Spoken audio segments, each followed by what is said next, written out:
siaki oklelnun ne langma kakau zinghi thật le basami e ban pi oklelnun ne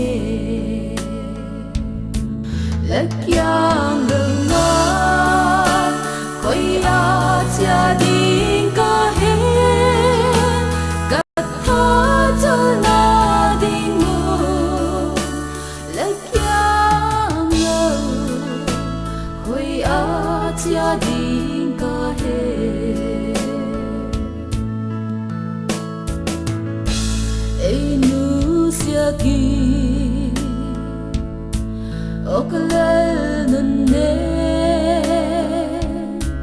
Langma fel na muangi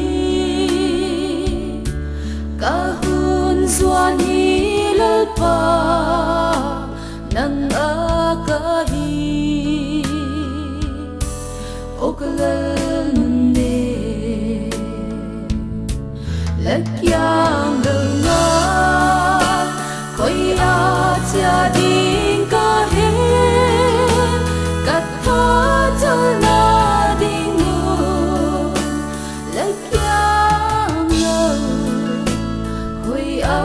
gia đình có hết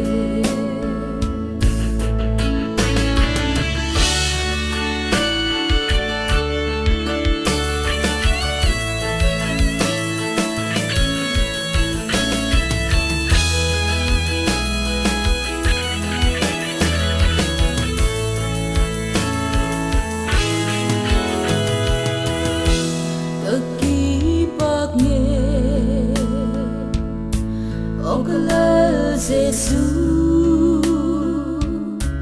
nang ma bel din kan nei lungai le basami e tha mon tu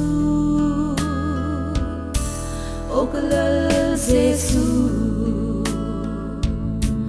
lakyang